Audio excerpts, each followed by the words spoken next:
नमस्कार। आज हम फिर ट्रिग्नोमेट्री के क्वेश्चन करेंगे। आज का अपना पहला क्वेश्चन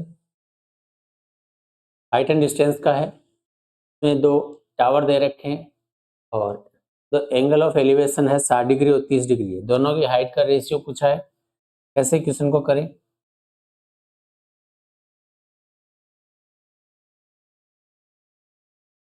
एंगल ऑफ एलिवेशन है वो 60 और 30 है। इसका मतलब दोनों की हाइट है वो अलग अलग है। एक की हाइट है, इससे कम ले लेंगे।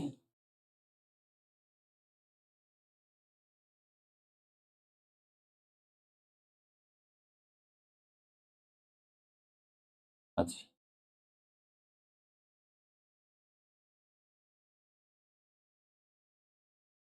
यहाँ से एक एंगल बन रहा है और एक इसके शीर्ष से एंगल बन रहा है।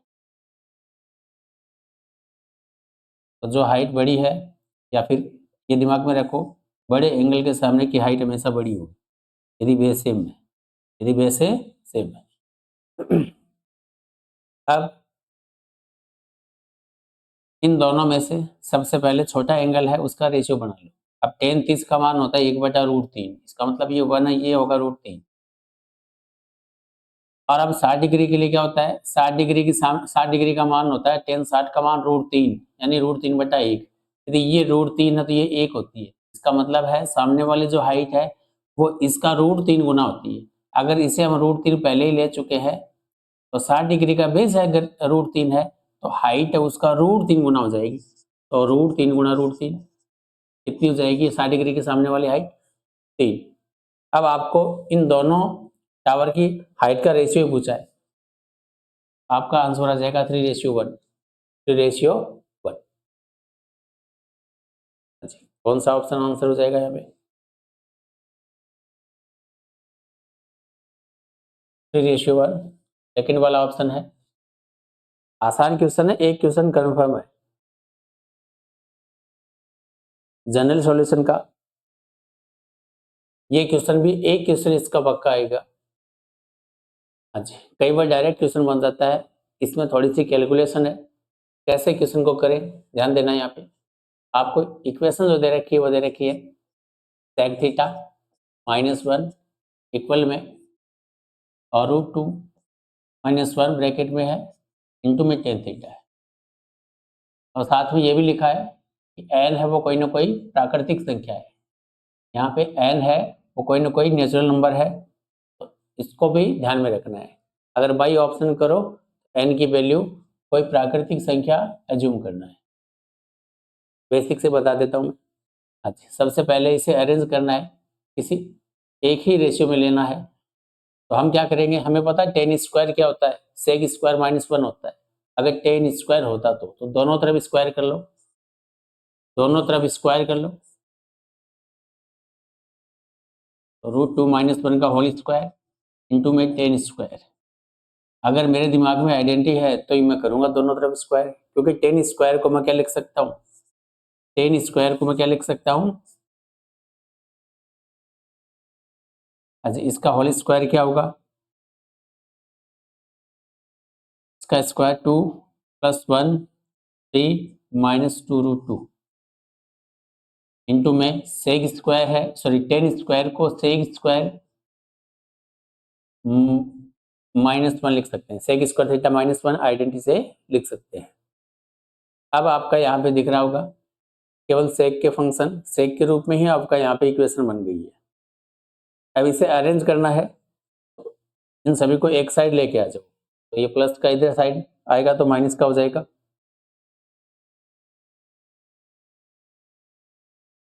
सेक थीटा -1 का whole square -3 -2√2 sec square theta -1। अगर आप यहाँ पे थोड़ा सा अगर ध्यान दो तो यहाँ अगर स्क्वायर लगा दूँ तो a स्क्वायर -b स्क्वायर के हिसाब से इसके दो फैक्टर हो जाएंगे, सेक थीटा +1 और सेक थीटा -1 हो जाएगा। तो मतलब यहाँ पर इन दोनों जगह से बराबर में क्या बचेगा? 0। इन दोनों जगह से सेक थीटा -1 कॉमन आ जाएगा। सेक थीटा -1 है वो कॉमन आ जाएगा, इसमें से अगर स्क्वायर है एक बार आ गया तो एक बचेगा, सेक थीटा -1 बचेगा।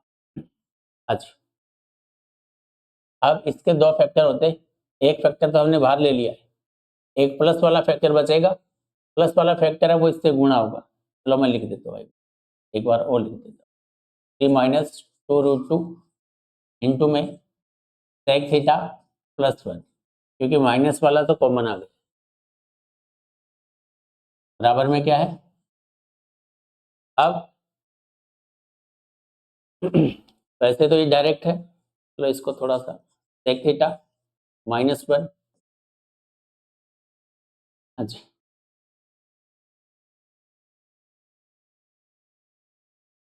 यहाँ पे इसके दो फैक्टर है, उनको अलग अलग कर लो। यहाँ आपको नजर आ रहा होगा, एक ये नंबर है और दूसरा ब्रैकेट में ये पूरा नंबर है, इन दोनों का प्रोडक्ट 0 है, इसका मतलब इन दोनों को 0 के बराबर लेके चलूंगा मैं, इन दोनों को 0 के बराबर लेके चलूंगा। अगर सेक थीटा -1 0 है, सेक थीटा -1 इक्वल 0 है, इसका मतलब सेक थीटा बराबर क्या हो जाएगा, +1, या फिर यहाँ हम कह सकते हैं कोस थीटा बराबर क्या हो जाएगा, +1 हो जाएगा। अब कोस की वैल्यू 1 कब होती है, तो कोस की वैल्यू जो 1 होती है वो 0 डिग्री पे होती है, किस पे होती है, 0 पे होती है स्टार्टिंग में। तो इसका मतलब यहाँ जनरल सॉल्यूशन का फॉर्मूला लगाएंगे, थीटा की जो वैल्यू आएगी वो आएगी 2n pi plus minus alpha, alpha क्या है, 0 है, तो 0 को यहाँ ऐड करो या ना करो, आपके पास एक जनरल सॉल्यूशन तो आ गया 2n पाई, क्या गया 2n पाई, इसका मतलब ऑप्शन 3 और 4 तो नहीं है, 2n पाई 2n पाई, एक और दो में से कोई है। अब इससे हमने सॉल्यूशन निकाल लिया, अब दूसरा वाला जो फैक्टर है इसको हम इसकी मदद से दूसरा आंसर और निकालेंगे। देखिए, हाँ जी, यहाँ पर सेक थीटा वाली टर्म एक तरफ रख लेंगे, तो सेक थीटा है वो इन दोनों से गुणा होगा और ये 1 भी इन दोनों से गुणा होगा, ठीक है ना, तो सेक थीटा -1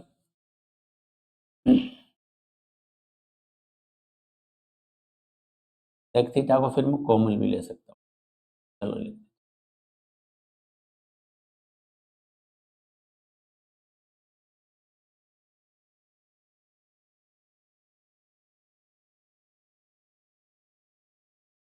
सेक थीटा कॉमन लूंगा 1 आ जाएगा, इस सेक थीटा कॉमन लूंगा इस माइनस की वजह से, -3 माइनस माइनस क्या आ जाएगा +2√2, फिर ये माइनस का 1 बचेगा और ये 1 इन दोनों से इंटू होगा, एक्स्ट्रा नंबर जो बचा है वो बराबर में जाके साइन चेंज हो जाएगा उसका, माइनस का 1 इस माइनस की वजह से इन दोनों का साइन भी चेंज हो जाएगा, -3 -2√2 इक्वल में क्या आ जाएगा, एक बार और अरेंज कर लो, सेक थीटा,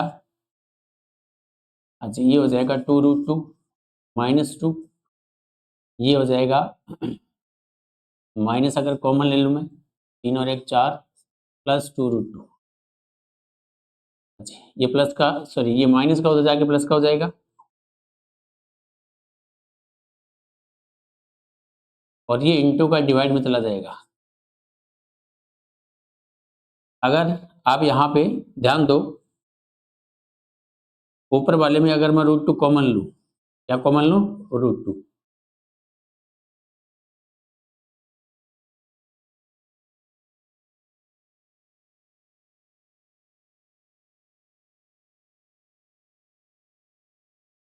ये माइनस माइनस क्या होगा, प्लस होगा, और ये प्लस का उस साइड में जाके क्या होगा,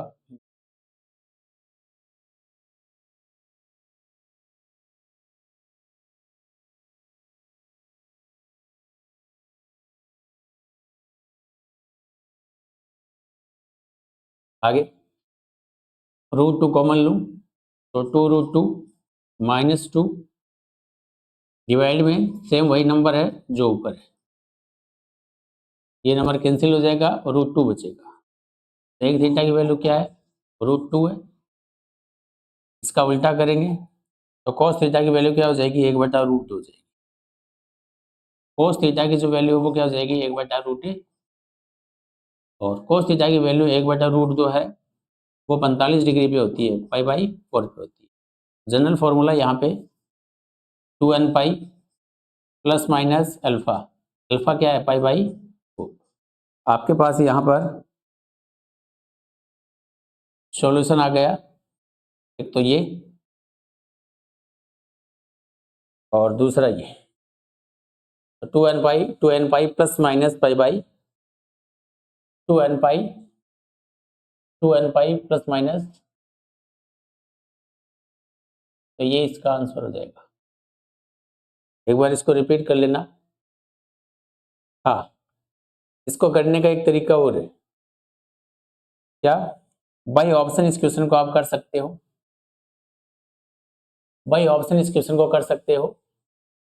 जैसे सबसे पहले है n है कोई प्राकृतिक संख्या है, इसका मतलब n का मान 1 2 3 लेना है। तो अगर ये जनरल सॉल्यूशन है, n का मान 1 लेने पे ये पाई बनेगा और ये पाई इस इक्वेशन को सेटिस्फाई करेगा। फिर अगर सेटिस्फाई कर रहा है तो ये जनरल सॉल्यूशन में हो सकता है, अगर नहीं कर रहा तो फिर नहीं होगा।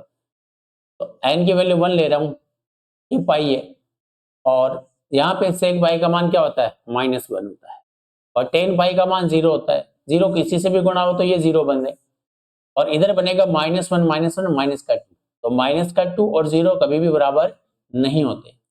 इसका मतलब ये वाला है, ये वाला है, इस इक्वेशन को सेटिस्फाई नहीं करेगा, इसका मतलब ये भी नहीं करेगा। तो ऑप्शन 4 और ऑप्शन 3 कैंसिल हो गए। इसके बाद ऑप्शन फर्स्ट में देखें तो ये वाला और ये वाला सेम ही है, इसका मतलब ये और ये इस इक्वेशन को सेटिस्फाई करेगा, ये इसका जनरल सॉल्यूशन है। अब बात करें तो यहाँ n पाई है और यहाँ पे क्या है, 2n पाई। वापस यहाँ n की वैल्यू कोई भी 1 2 3 सोचो और वैल्यू यहाँ पे पुट करके देखो। अगर इक्वेशन सेटिस्फाई है तो आंसर होगा, अगर नहीं है तो वो आंसर नहीं हो सकता। तो भाई ऑप्शन करो तो ऑप्शन को कैंसिल करने की कला आपके पास होनी चाहिए, ठीक है ना। तो 4 में से 3 ऑप्शन को एलिमिनेट करना होगा, इसके बाद जो ऑप्शन बचेगा वो अपना आंसर हो जाता है। तो बाई ऑप्शन कर सकते हो। अच्छा, इनवर्स ट्रिग्नोमेट्री का ये क्वेश्चन तो आसान है। 4 sine inverse x plus cos inverse x बराबर में क्या है, भाई डायरेक्ट कोई आइडेंटिटी नहीं बन रही है, तो इसे किसी एक ही फंक्शन में चेंज करो, एक ही ट्रिग्नोमेट्री वाले चेंज करो, या तो दोनों को साइन में करो या कोस में करो। आपके पास एक आइडेंटिटी है क्या, sine inverse x plus cos inverse x बराबर π/2 होता है। तो यहाँ से साइन को कोस में, कोस को साइन में लिख सकता हूँ। तो यहाँ इसको चेंज कर दो आप, इसको सेम का सेम रखो, 4 साइन इनवर्स x, हाँ जी, कोस इनवर्स x, ये प्लस का उधर जाके किसका हो जाएगा, माइनस का, तो π/2 माइनस साइन इनवर्स x बराबर में क्या है, अब ये माइनस का ये प्लस का 4 है, तो प्लस का कितना बचेगा, 3, ये प्लस का उधर जाके किसका हो जाएगा, माइनस का है, तो पाई में से π/2 माइनस करेंगे तो क्या बचेगा, π/2 ही बचेगा। फिर ये 3 इंटू का कहाँ जाएगा, डिवाइड में, 3 इंटू का कहाँ जाएगा, डिवाइड में, तो साइन इनवर्स बराबर क्या जाएगा, π/6 आ जाएगा। 3 इंटू 2 क्या हो जाएगा, 6 है। Sine inverse x, sine inverse x बराबर क्या आ जाएगा, साइन इनवर्स उधर जाके साइन में चेंज हो जाएगा, हाँ जी, sine π/6, sine 30 degree, sine 30 degree का मान होता है प्लस 1/2 प्लस 1/2। तो आपके लिए पहला ऑप्शन है यहाँ पे आंसर बन जाएगा, पहला ऑप्शन आपके लिए यहाँ पे क्या बन जाएगा, पर आसान क्वेश्चन था। नेक्स्ट, फिर हाइट एंड डिस्टेंस का क्वेश्चन है। कई बार एग्जाम में हाइट एंड डिस्टेंस के 2 क्वेश्चन पूछे गए। सूर्य का उन्नयन कोण क्या होगा, तो यहाँ पे कोण पूछा है, यहाँ पे कोण पूछा है। यदि छाया की लंबाई है और √3 गुना है किससे? हाइट से। तो खंबे की छाया की लंबाई से √3 गुना है। एक खंबे की छाया उसकी लंबाई से √3 गुना है। तो उसकी लंबाई अगर यहाँ पे मैं हाइट है उसको अगर मैं बोल दूं h, तो ये कितनी हो जाएगी? √3h। फिर कह रहा है ये वाला जो एंगल है ये क्या होगा? अच्छा, अगर इन दोनों की बात करूं तो हाइट और बेस का जो रेशियो होता है उसे हम कहते हैं 10, और इस एंगल को हम बोल देते हैं यहाँ पे थीटा। तो tan थीटा है वो h बटा, तो tan थीटा बराबर क्या आ गया? 1/√। अब हमें पता है कि tan का जो मान 1/√3 है वो किस एंगल पे होता है? तो tan का मान 1/√3 वो 30 डिग्री पे होता है। कितने पे होता है? 30 डिग्री पे। या फिर ऐसे दिमाग लगाओ कि बेस है वो हाइट का √3 गुना कब होगा? जब ये एंगल 30 डिग्री का होगा। एंगल कितने का होगा? 30 डिग्री का। तो थीटा की वैल्यू क्या आ जाएगी? 30। तो थीटा की वैल्यू क्या आ जाएगी आपके पास? 30 डिग्री। कितनी आ जाएगी? 30 डिग्री। आपके पास डायरेक्ट जो आंसर है वो सेकंड ऑप्शन हो जाएगा। कौन सा ऑप्शन हो जाएगा? सेकंड। नेक्स्ट। अच्छा, ये जनरल सॉल्यूशन का अच्छा क्वेश्चन है, क्योंकि इससे पहले वाली क्लासों में या इस क्लास में जो क्वेश्चन आया है वहाँ केवल एक ही इक्वेशन दे रखी है। इसमें जनरल सॉल्यूशन पूछा है लेकिन साथ में दो इक्वेशन दे रखी है। कितनी इक्वेशन दे रखी है? यहाँ पे दो इक्वेशन दे रखी है। एक तो साइन के रूप में है और एक है वो टेन के रूप में। एक साइन के रूप में, एक टेन के रूप में। अब इसको कैसे करना है? इसको करने से पहले सबसे पहले आपका टारगेट होना चाहिए किस क्वाड्रेंट में आपको जनरल सॉल्यूशन चाहिए। तो यहाँ पे कॉमन क्वाड्रेंट क्या होगा आपको यहाँ पे ध्यान देना है कि साइन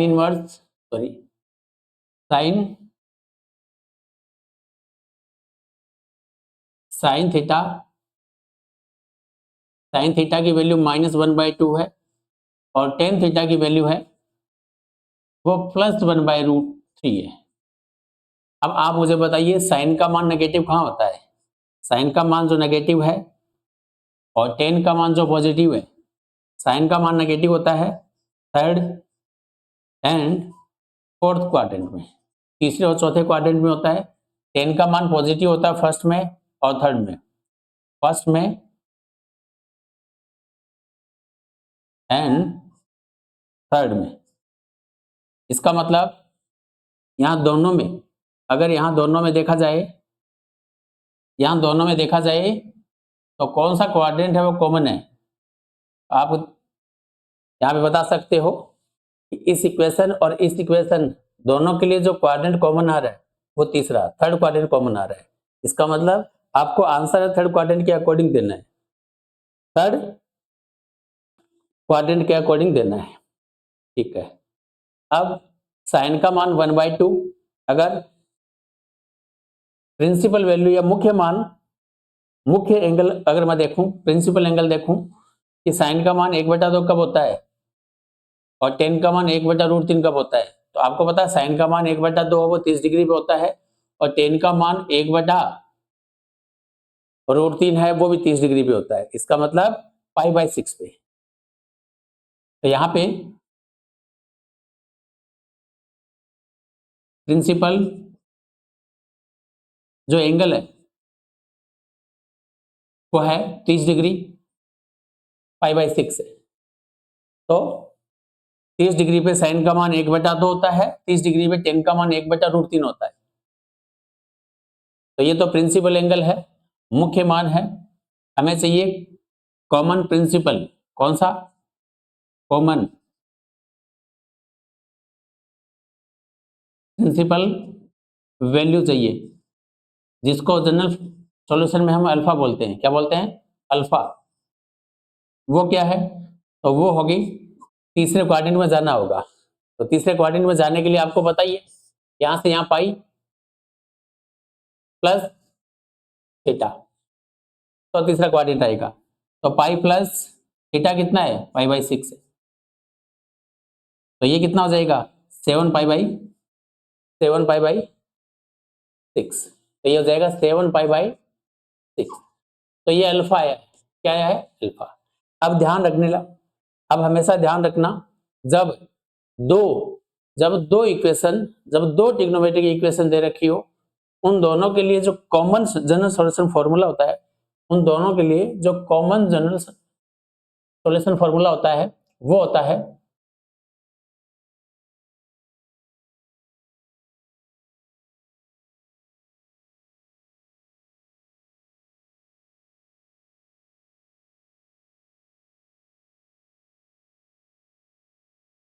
वो होगा 2n पाई प्लस, केवल प्लस अल्फा। तो 2n पाई, अभी अभी हमने अल्फा क्या निकाला है? 7 पाई बाई 6, 7 पाई बाई 6। ये आपका जो मेन आंसर हो जाएगा, आपका मेन आंसर है जनरल सॉल्यूशन का, वो ये हो जाएगा। तो कौन सा? 2n pi plus 7 pi by 6, 2n पाई। तो थर्ड ऑप्शन है, थर्ड ऑप्शन। तो ये क्वेश्चन अच्छा था, इसको एक बार रिपीट कर लेना। यहाँ थोड़ा सा मैं फिर समझा दूं, क्या क्या आपको ध्यान रखना है। जब दो इक्वेशन दे रखी हो, जब दो इक्वेशन दे रखी हो और जनरल सॉल्यूशन पूछे, व्यापक मान पूछे, तो ध्यान दे लेना, सबसे पहले उन दोनों इक्वेशन के लिए कॉमन क्वाड्रेंट कौन सा है। तो सबसे पहले साइन का मान नेगेटिव है, वो थर्ड और फोर्थ क्वाड्रेंट में होता है। टेन का मान जो पॉजिटिव है वो फर्स्ट और थर्ड क्वाड्रेंट में होता है।